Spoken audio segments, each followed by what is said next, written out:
नमस्कार, मैं पवन कुमार अपने इस YouTube चैनल पर आपका स्वागत करता हूं।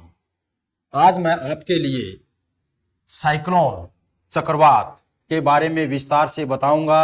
साइक्लोन की उत्पत्ति किस प्रकार से होती है, साइक्लोन कितने प्रकार का होता है और साइक्लोन के जो नामकरण हैं उनको नामकरण को रखने वाली जो संस्थाएं हैं वो दो संस्थाएं हैं, उनके बारे में विस्तार से आज मैं आप लोगों को बताऊंगा।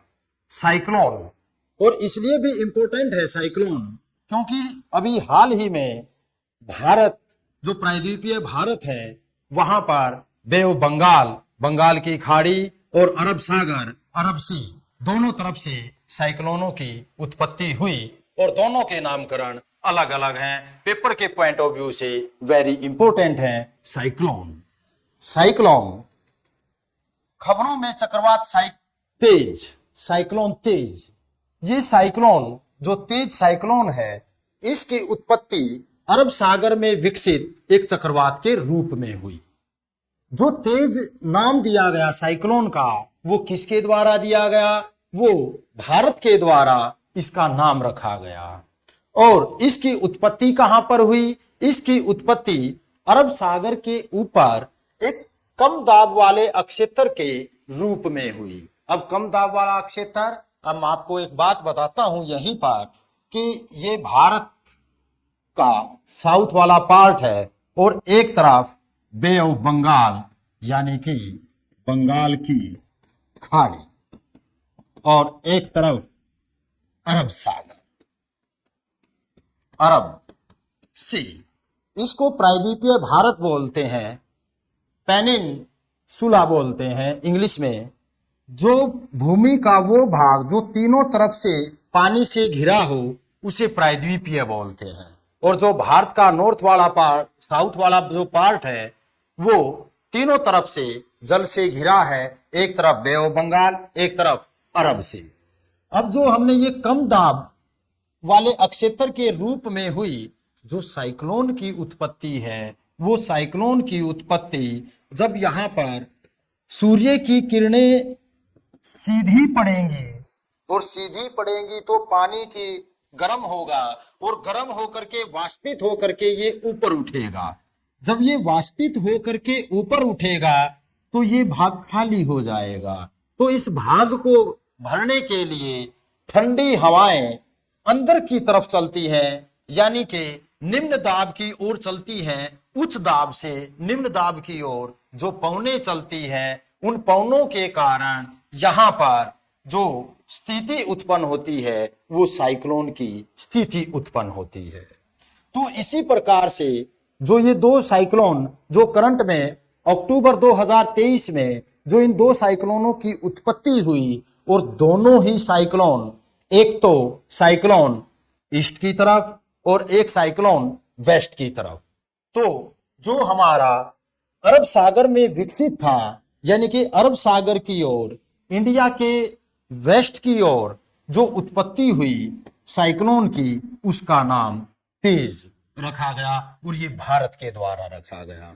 और जो बंगाल की खाड़ी में जो उत्पत्ति हुई साइक्लोन की, इसका नाम जो रखा गया, इसका नाम हामून रखा गया। और ये हामून नाम किसके द्वारा रखा गया? ये हामून नाम ईरान के द्वारा रखा गया। जो साइक्लोन है, ये जो तेज साइक्लोन है, ये जो कोस्टलाइन है इंडिया की, वो किस राज्य को प्रभावित करेगी? वो महाराष्ट्र को प्रभावित करेगी। और इस साइड जो बे ऑफ बंगाल में हामून चक्रवात है, ये किसको प्रभावित करेगा? ये 7 राज्यों को प्रभावित करेगा जो कोस्ट लाइन वाले स्टेट हैं, यानी कि तटवर्ती है, जितने भी राज्य हैं उनको प्रभावित करेगा। प्रमुख रूप से किस किस को प्रभावित करेगा? वेस्ट बंगाल को, उड़ीसा को, मिजोरम को, मेघालय को, प्रमुख रूप से इन राज्यों को ये प्रभावित करेगा।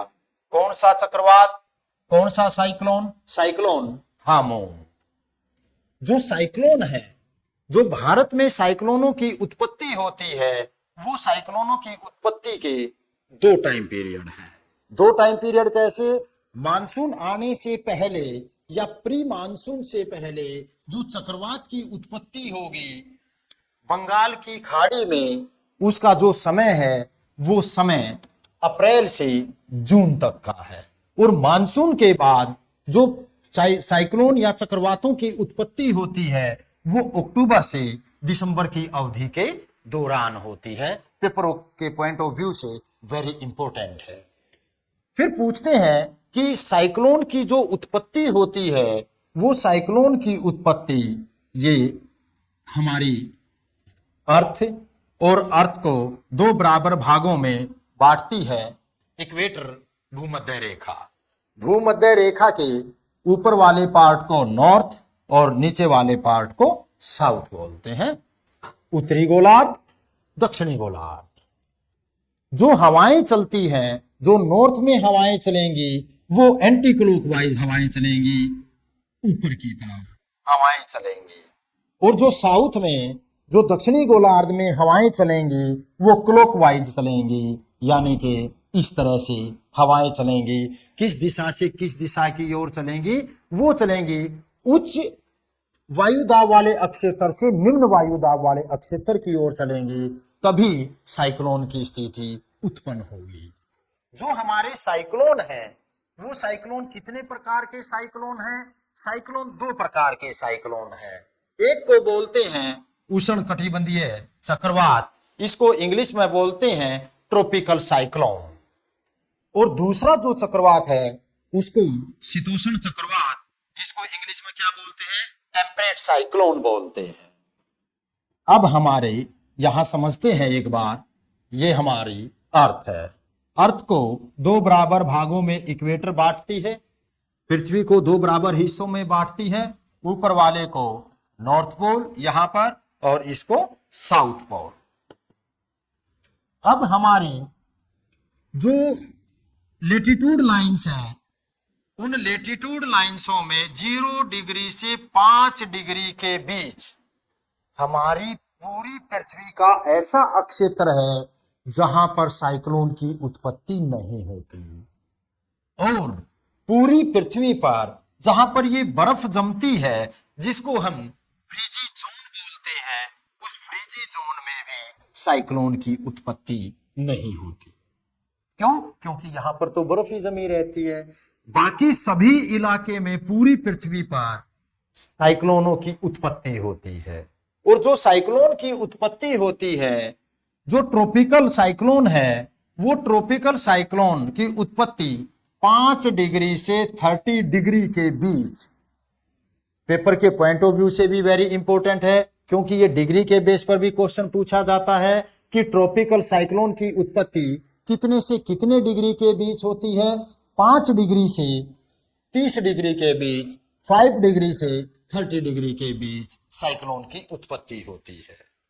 और उसके बाद जो शीतोष्ण चक्रवात है, इसकी उत्पत्ति किस किस के बीच होती है? कितने डिग्री से कितने डिग्री के बीच होती है? इसकी उत्पत्ति 30 डिग्री से 60 डिग्री के बीच होती है। हमारी पूरी पृथ्वी पर जो ये टेम्परेचर के बेस पर एग्जामिनर क्वेश्चन पूछे, दो ही प्रकार के साइक्लोन हैं। एक को बोलते हैं ट्रॉपिकल साइक्लोन, एक को बोलते हैं टेम्परेट साइक्लोन। और दोनों ही साइक्लोनों की उत्पत्ति के जो डिग्रियां हैं, ये 5 डिग्री से 30 डिग्री के बीच, ये 30 डिग्री से 60 डिग्री के बीच उत्पत्ति होती है साइक्लोनों की। जो साइक्लोन है वो साइक्लोन की उत्पत्ति के क्या कारण है? साइक्लोन की उत्पत्ति के कारण है समुद्री सतह का तापमान जब बढ़ जाता है तब साइक्लोन की स्थिति उत्पन्न होती है। यानी कि एक औसत बेस पर, एक एवरेज बेस पर जो समुद्र की सतह है उसका टेम्परेचर कितना होता है? उसका टेम्परेचर 27 डिग्री सेल्सियस होता है। जो ये 27 डिग्री सेल्सियस होता है, अगर इससे ऊपर टेम्परेचर जाएगा तो साइक्लोन की स्थिति उत्पन्न होगी।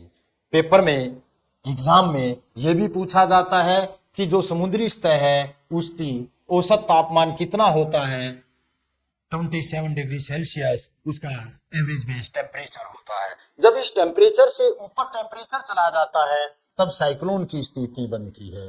और दूसरा साइक्लोन की स्थिति कोरियोलस बल के कारण साइक्लोन की स्थिति होती है। ये कोरियोलिस बल क्या है? हमारी अर्थ 23.5 डिग्री झुकी हुई है, उस कारण से इस बल की उत्पत्ति होती है। इसको दूसरा किस नाम से जाना जाता है? इसको फेरल का नियम भी कहा जाता है, क्योंकि फेरल के द्वारा इस नियम को बताया गया था। अब हमारे जो साइक्लोन हैं, उस साइक्लोनों का जो नामकरण किया जाता है, जो नाम रखे जाते हैं, उनके नाम रखने के लिए 2 संस्थाएं हैं। और 2 संस्थाएं कौन कौन सी संस्थाएं हैं? ये 2 संस्थाएं जो हैं TCWC, tropical cyclone warning centres, RSMC, regional specialised meteorological centres.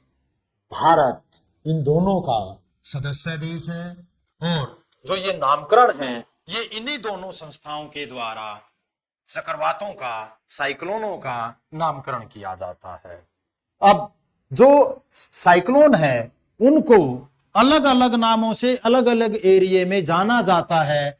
Paper में, एग्जाम में ये भी बहुत बार पूछा गया है कि किस इलाके में साइक्लोन को किस नाम से जाना जाता है। जो कैरेबियन सी है, या इसको अटलांटिक महासागर या अटलांटिक ओशियन के इलाके में जो भी चक्रवात की स्थिति उत्पन्न होगी, उस चक्रवात को क्या नाम से? हरिकेन के नाम से जाना जाता है।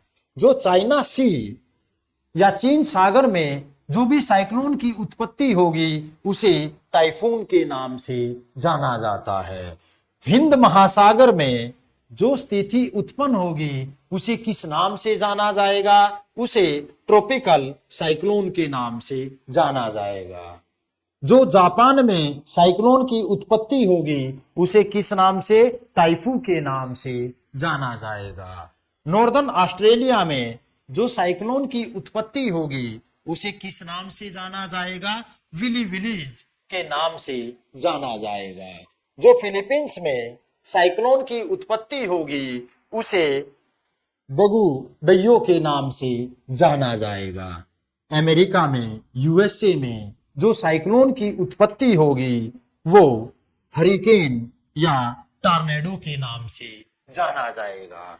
और जो साइक्लोन है, सबसे लो साइक्लोन की जो स्पीड है 30 किलोमीटर पर आवर, ये लो है, यानी कि लो चक्रवात है, लो साइक्लोन है। और सुपर साइक्लोन की स्पीड कितनी होती है? सुपर साइक्लोन की स्पीड 221 किलोमीटर पर आवर।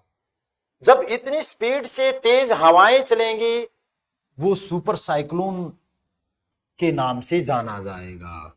और सबसे कम जो तेज हवाएं चलती हैं, जिसको हम बिल्कुल ही नॉर्मल साइक्लोन बोलते हैं, उसकी स्पीड या उन हवाओं की स्पीड कितनी होती है? 30 किलोमीटर पर आवर होती है। आज हमने इस साइक्लोन पर विस्तार से डिस्कस किया। अगर आपको मेरी ये वीडियो अच्छी लगे तो आप चैनल को सब्सक्राइब करिए, लाइक करिए। धन्यवाद।